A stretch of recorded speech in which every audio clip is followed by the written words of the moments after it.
How's it going, everybody? Welcome to our eighth digital live of the fall 2025 season. I'm Zach Yorman. I'm a field manager here with the Digital Summer Clinic. I'm going to be the host today. I'm here with my co host, Lale Walker. She is back after last week. She was away at a business conference when we had Derek Janis on. So Victoria was subbing in, but Lale's back today. And our special guest of the day is a digital marketing workshop speaker at the upcoming event in November. And he's also a senior account manager at Google. Everybody welcome in Nick Woods. Hey, everybody. Thank you for that, Zach. I'm so glad to be back. Thank you, everyone, for tuning in. Thank you, Nick, for being here. If you guys have any questions for Nick, please drop them in the chat and we'll get to them during the Q&A section. So to get started, Nick, can you please introduce yourself and tell us a little bit about you about you professional-wise? Yeah, for sure. So I can kind of give you like we'll go back a little bit. I'll say that. So I graduated from Eastern Michigan in 2018 with a bachelor's in marketing. And during that time, and honestly, all throughout college, I was doing one of two things. I was either delivering pizzas at Hungry Howie's, or I was going to work at a concrete company.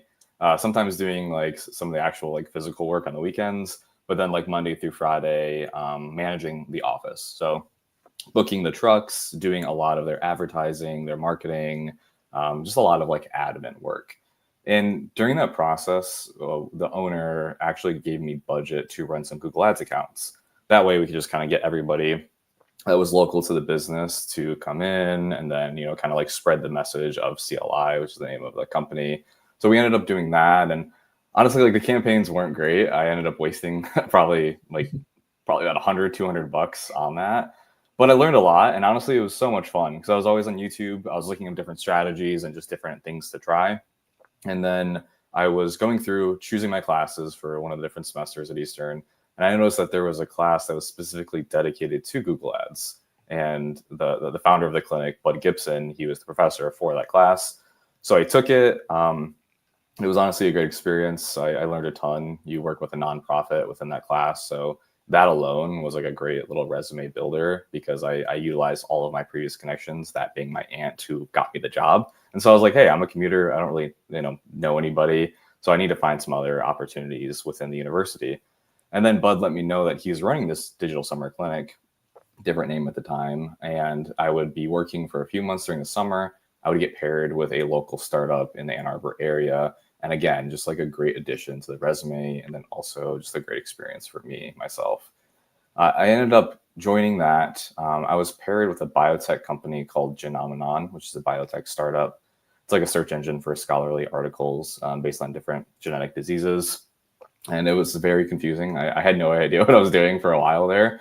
But like any startup, I was wearing a ton of hats. And so for me, I was able to kind of like dive into the skill set of sales, of marketing, email marketing, SEM, SEO. So if you ever wanted to get like a lot of hands-on work, startups are the place to be. It's probably about like a month there. I sat down with the marketing director at the company, and she offered me a full-time position once the internship ended, which was like about a month or two later on in the summer. So I took that. I worked there for about a year. And I have always wanted to get into automotive, and just being so close to Detroit, I've had a lot of family that worked at GM and Ford, mainly in the factories, but like cars are my passion. So I would love to be closer to that side. And kind of going back and forth, talking with Bud Gibson just about like what I should be doing and what next steps I should be taking. I made the decision to join iProspect, which at the time was General Motors' digital ad agency. And I mean, if you think you wear a lot of hats at a startup, you do. But I think when you move to an agency, you also have the similar experiences. There's so many different like opportunities within that one particular agency. There's a ton of work. It's really just like baptism by fire. You learn so much at such a fast pace. So anybody looking to get into digital marketing world, like I cannot recommend joining an agency enough. I think if you just want to build up those skills, build up that resume, that's where you need to be. And that was my mindset at the time. And so working there was a really unique experience because you also get a lot of exposure to other companies. And outside of GM, we were working with other vendors like Snapchat, Pinterest, which Jarrell, who's going to be a speaker at the event, was actually our Pinterest representative. So he'd come to the office, he'd bring food, he'd bring cookies, and then talk to us about all the new products. And I always thought, man, like that'd be such a sweet job, just being able to like talk about something you're passionate about. And it seems like very like daunting to people, but when you actually care about it, it doesn't feel like you're working. And so I knew I wanted to do that, and I was really passionate about Google Ads. It was something that I've been working on for a long time before that, and I was just having fun trying new strategies and seeing what was working, since I was working on the Cadillac account at the time. And we had our LCS teams, which are our large customer teams, from Google, working with us for the General Motors client. And I knew that's exactly what I wanted to do. And so I think a lot of people think you get into Google like immediately, like you got to have it or you don't, which totally is not true. I ended up probably applying like 3 times before I ended up getting the final role. And even when I got the final role, like I was very like kind of burnt out on all these like interviews and things. So it is very tough. But for people that have like gone through it and didn't get it immediately, my biggest advice is just stick with it, because the more repetitions you do, I think the higher likelihood you have of actually landing the role. So on the 4th and final interview, I ended up getting the job where I was working with small businesses and really just helping them scale their companies via Google Ads. So I had a ton of clients at that time. My current role now, it's more of in the mid-market. So I have fewer clients, they're larger businesses. But yeah, it's been a really unique ride, just from, working at the concrete company to Google. But I wouldn't change it for anything. It's been a really great experience so far. And I honestly just love learning about all these different companies that are my clients and how we can best fit our Google products to their issues. Thank Yeah. you for sharing that. I would like to say something before you get into it, Zach. But I really appreciate your dedication, and that even though it took you a couple tries to get into Google, that you didn't let that discourage you, because you knew that's where you want to go. Because I feel like a lot of people, once they hear rejection right away, they're like, okay, yeah, I guess like what's meant to be is meant to be. So I really love how you didn't take no for an answer. And it's a testament that if you're really devoted to something, that you can make your reality come true if you feel like that's what's right for you. Yeah, 100%. I completely agree with that. And I think it's so easy to fall in that trap, right? Like it's so easy to get that first rejection letter and just be like, oh man, I guess I'm not for that company, or maybe we're just not a good fit, or never could be. And it's just like the furthest thing from the truth. I think sometimes it just really depends on the interview, depends who you get, depends on your mindset. There's so many factors that go into applying for jobs, but one thing that's like just kind of stood out to me is that repetition, right? Kind of you learn as you go, you start to progress and get further and further in the process. So just because you didn't get on the first, second, or hell, even third time, like just keep going, because you never know. And it's not like I got there and then just like sucked. It was a really good transition. I think having that agency experience and the startup experience really kind of helped catapult me early on in my career at Google. And I had all this like product information that a lot of the other people around me did not have, and that was my edge as I'm kind of like going and trying to kind of get to that next level continuously. Yeah. And I think the advice that you gave about like just going in and just doing as much as possible with the agency, I think that resonates so much with me and a lot of other like people who are our age and just like looking to get into the field, but they either immediately want to just like start at the top or whatever it might be. Yeah. Like you have to like build up the experience, and the experience that you learn there immediately translated to Google. And that's what made you such a good candidate to begin with. So, because you didn't get it on your first try, you got it on your third, I believe. So Fourth.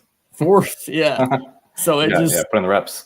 Yeah, exactly. You just have to kind of learn as much as possible and just, shoot for what you want to do. But, just, you got to get there first. Right. Yeah. So I think you're a huge testament to that. You're a huge testament to the clinic and how it prepares people. And one of the best stories for sure to come out of the clinic. Bud always talks about you. So, yeah.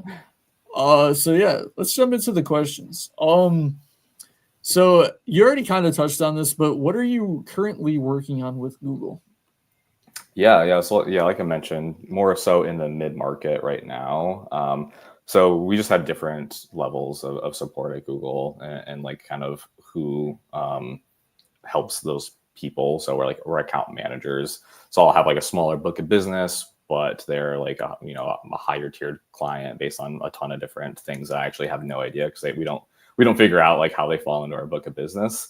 So pretty much just helping them on a day-to-day with their Google ads. I could be working directly with a client. I could be working with agencies. Honestly, I love working with both. I think it's cool seeing the different perspectives, and then just really getting down to what these companies are trying to do on Google ads, and honestly, just with their advertising in general.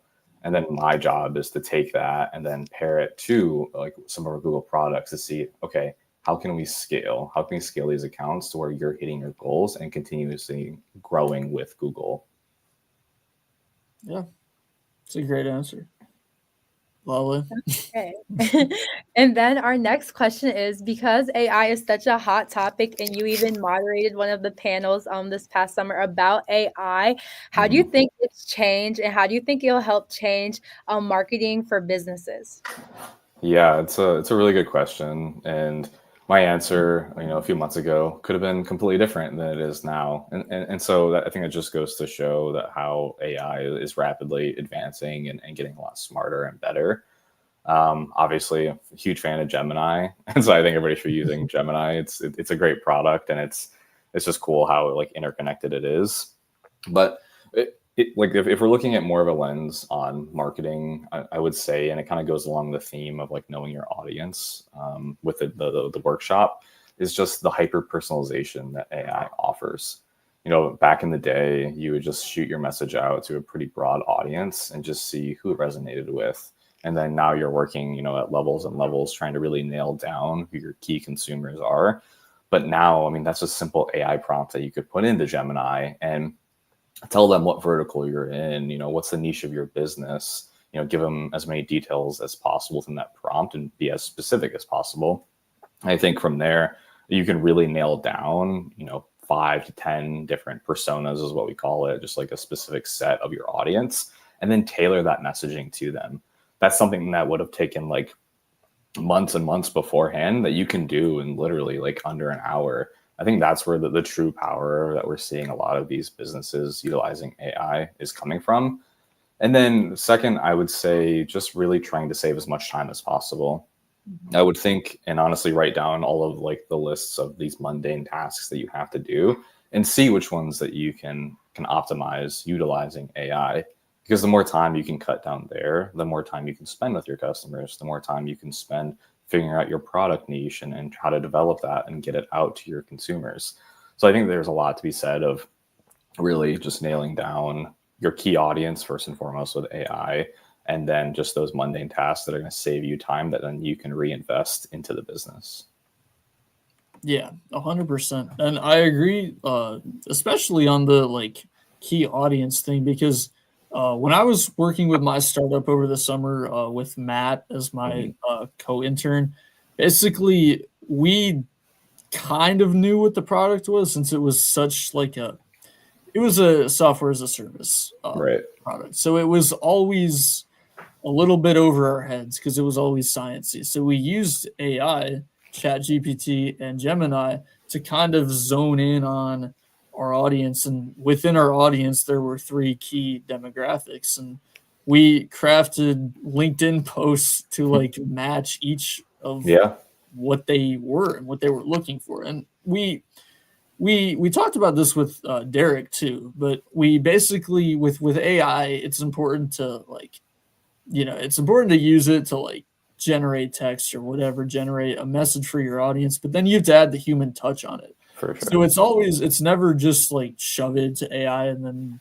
publish it, but it's always like use AI to help you, but then also throw your touch on it, your company's touch, your whatever touch on it. And that's what I think is ultimately the best option, because it does save a bunch of time as well. So it's just narrowing that like process down is huge, and AI is so good at it. So For sure. And I think you like really touched on something that's important right now, which is the tone and ensuring that you have like a specific tone for that company, figuring out like what that is. Like Lala, you did that with your startup too. And like not only like the creative tone, like how do I want these social posts to look, but if you're utilizing AI, make sure it sounds like your company. I mean, you can almost think of your company as like a person. And if it's not matching up to how that person usually communicates with their audience, via whatever platform you're advertising on, it's very obvious. And I'm sure we're all like on LinkedIn and just the AI content. And it's just like, and people, it's like a hot topic right now, like talking about like whatever like little key insights you can see, if it's like all these like hyphens or all these bullet points and listing out these things. It's just getting more and more obvious. And I think that can be more of like a detriment to somebody that's trying to, like get a proposal across to like an advertiser, like a client, or just, like working with their company and trying to like show something to their manager. I think you still want your tone and your touch, the human touch, to still be a part of it. Yeah, because without it, it's not relatable for the reader, the consumer. Yeah, you skip it. Absolutely. Yeah, if somebody's post starts with "it's not just blank, it's blank," I usually skip it. I don't. Yeah, there you go. It's just I know it's produced by AI. I'm not gonna deal with it. Exactly. Yeah. Wait, I didn't know that was a thing. Oh yeah, it's all over YouTube. You gotta just like there's videos that say look for this in AI, and yeah, it's crazy. Okay. Yeah. So yeah, and I'm sure AI will be a continued discussion at this year's digital marketing workshop. For sure. So with that said, Nick, what are you looking forward to most at this year's digital marketing workshop? Yeah, it's a good question. And honestly, I think everybody's going to say like the speakers and the content, which, yeah, I mean, it's going to be really cool, right? Especially I like the Detroit sports theme that we have for some of the panelists. I think that's super cool. And with like all of the sports teams, honestly, just like crushing it over the past like couple of years, I think it's like such a great time to kind of bring in their marketing folks and just see what they have to say about that growth. Yeah. Honestly, though, I would take a slightly different approach and say, I'm excited about the audience, right? Like I'm leading one of the networking sessions alongside some other mentors. And I think for me, that's a huge like a component of these workshops. It's not only digesting what the people on the stage with the microphones have to say, but it's also those connections that you're making. I mean, you're going to have people from universities there, from startups, from these giant companies. Maybe they're hiring, maybe you're looking for a role. But these things that are unlocked that if you do walk around and network, and I think that is going to be one of the biggest things coming out of this workshop too, are the connections you're going to make. Like look at your LinkedIn, follower count or whatever, your connection count before, and then like post. And I would make a goal like, okay, if I'm here, I want to connect with at least like 10 to 15 new people, message a few of them, and then just like start those conversations, have continuous check-ins. And so I'm excited to meet more people. I'm excited to hear what they have to say. I'm excited for them to digest the content and then let me know how it's going to help solve their problems. What are they actually getting in terms of takeaways from what we're doing at the workshop, and then how are they taking it back to their businesses or the universities or their classrooms? I think all that is going to be super interesting. Yeah, 100%. It's always like one of the most important parts of business is connections, who you know. And I think 100%. That's kind of what this entire thing is about. The Digital Summer Clinic does a great job of it. Every event that they put on throughout the year does a great job of just encouraging networking, encouraging growth. And whether you're a student like me or whether you're just a professional that's been in the field and been in the area, like just been coming to the events for a long time, it's always great to connect with new people and also some people you've seen in the past. So yeah, it's always a good time. And yeah, I mean, obviously just connections are so important no matter like what level of your career you're at. You just never know what door somebody's going to unlock or, what door that you can unlock for them. Yeah. And even if that person that you're meeting isn't necessarily connected to the exact field that you want, they may know someone that is. So that's why that connection is still important. Don't let that deter you away from still getting to know them, because they can still open you to their network that can be helpful. It's a really good point. Yeah. Like, so people are always like reposting things like, oh, let me like tap you into my network and like, introduce you to everybody. Yeah. It's a really good call out. Exactly. Yeah, for sure.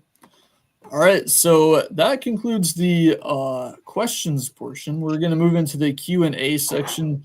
there's nothing in the chat. So my question for you, Nick, is you said you were a car guy. What do you Yep. like about car? Like what cars? Yeah. Yeah, I think it honestly came from like delivering pizzas. Like my friends and I would always have these like super crappy beaters that we'd be like out delivering pizzas and they would like break down.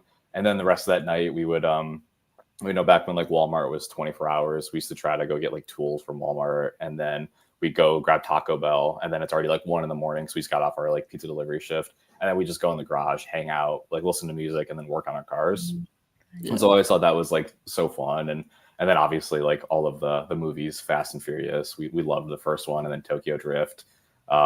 My car brand of choice was always Subaru. I used to have like a 2001 Subaru Impreza 2.5 RS, which is like right before the WRX came out. A couple years ago, I bought a WRX 5-speed manual. So it's always like fun stick shift. Right now I'm like in a weird like position, like anti-car. I have a Tesla. So it's like everything a car isn't, right? Like the whole EV thing. But honestly, like after driving that, it would be so hard for me to go back to a normal car. It's like the fastest thing I've ever driven. It's the fastest things like my friends have ever been in. And then it's just so quiet and comfortable. And it's nice like waking up in the morning and like a full tank of gas, right? Like full charge from my home. Yeah. So it's hard to beat. I'm just like disappointing all the actual car guys right now. But yeah, you gotta try it. It's so funny you say that because I just rode in a Tesla for my first time the other day because it was an Uber and I could not figure out how to open the door. Like I was so confused and I couldn't get out of the car. I was like, I hate this. I will never use this again. It was just so difficult. It's like more complicated than it totally needs to be. But it's always funny picking people up from the airport and they're just like, hey, can you open the door? No, literally. Like child lock. Yeah. Yeah. That's hilarious. All right. Well, I think that's going to wrap things up today. So before we wrap up, I just want to say thank you to everybody who's been tuning into our digital lives and today. I've seen a couple of people popping in, so thank you guys for hopping in. And a big thank you to you, Nick. Thank you so much for joining us. If you want to hear more from Nick, he'll be joining us for our digital marketing workshop happening on Friday, November 21st. Get your tickets at bit.ly/DMW general. The link is in the description and be sure to stay up to date with our upcoming digital lives this fall. Our next one will be on November 10th at 5:30 p.m. So thanks for tuning in, everyone. Thanks, guys.